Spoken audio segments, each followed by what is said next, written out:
What we are engaged with here in the context of what is being called spirit work is a particular focus or attention on some of the moments in one's life that are experiences that are of a higher order, not higher being better, but higher being just different from the stuff of everyday life. The field that I studied in, psychosynthesis, which was Roberto Assagioli's brainchild, was explicitly a training that offered methods and techniques to explore these peak experiences, what might be called spiritual experiences. That's whether you were religious or not. In the context of psychosynthesis, one did not have to be within a religious, indeed someone of no religious persuasion at all could have these experiences. It was a domain that was also implicitly the focus of the Eastern disciplines like yoga and Zen Buddhism and Tai Chi and the martial arts. They were all about a mastery of the body, and very often using breathing and concentration techniques evoked these altered states of consciousness. What's happened about 40 years ago is that people like Michael Murphy and others started to speak to the top sportsmen and top golfers, and found that while very little attention was given to this area, they all, or many of them, had these experiences, but very often lacked a language with which to talk about it. And when I wrote The Golfing Body Mind, I reported on some of these experiences. And I'll just quote one from Tony Jacklin, who won the British Open and the US Open back then. Tony Jacklin talked about playing in the Longchamp Trophy in France, and he was competing and very close to Arnold Palmer. And he dropped a shot in the 16th, and as he recounts it, it produced a feeling of fear. But what it did is it seemed to click him into another state of mind. What he described was a cocoon of concentration. And in his own words, everything came into focus. Also, I could feel my club at every half inch of my swing. I was free from thinking about various parts of my game. I hit my drive 350 yards, about 50 yards further than I had ever hit a ball in my life. The only way I could get to the hole was by hitting a 4-iron as hard as I could and as high as I could, which was ridiculous, really, because this was a long par 5. I stood there with a 4-iron and smashed it. I looked up and it was flying high and dead straight where I thought, 6 feet from the flag, I hold the putt for an eagle. What he goes on to say is that you can't do this to order. The pure fact, he says, that you go out on the first tee of a tournament and say, I must concentrate today, is no good. It won't work. It must be there already.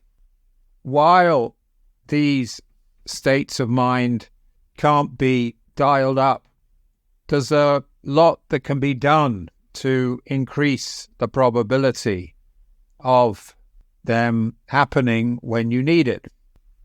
It's a domain that was the subject of a psychologist, Abraham Maslow, and he talked about the hierarchy of needs, and right at the top of the hierarchy was what he called peak experiences. And they were high points filled with pure joy. So we're back to the theme of joy. where the individual felt totally in harmony with themselves and with the world around them, and felt fully alive. So maybe what we're talking about here was also picked up by a thinker that was in the domain of games, Shentimahali, and he talked about this idea of total flow, where the world fades away as the performer sinks in to the game.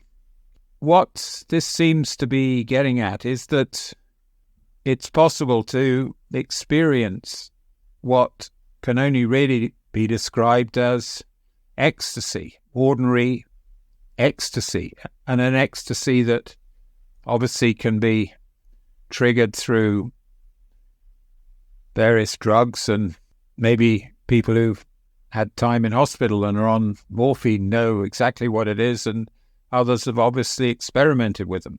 But maybe these experiences are possible without the help of chemicals. What we're talking about is what might be called spiritual work, that's treating, a game of golf as a domain in which these experiences are possible. Maybe not be for everyone, but to me it's an exciting idea. Something that, in a way, transcends the meaning of the game from being one about competition and winning or losing to one where there's another thing to focus on, which is more an inner journey, an inner experience of transcendence and of what might be called the transpersonal. When you go back to people that have had these experiences of pure joy, one of the things that they report is that it completely has changed their inner reality and indeed their outer behavior. Their whole orientation to the world is changed as a result of this transcendent experience that they've had. This is a part of what we are exploring in Better Game Golf.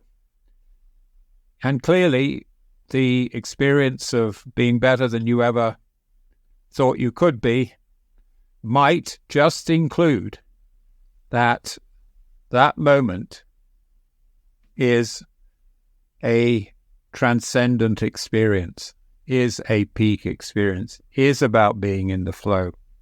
And that all the work we've done on body work and emotional work and breathing work are all in the domain of increasing the probability that you might experience one of these transcendent moments, and that golf can be a spiritual experience, not meant in the sense of religious, but a spiritual experience nonetheless.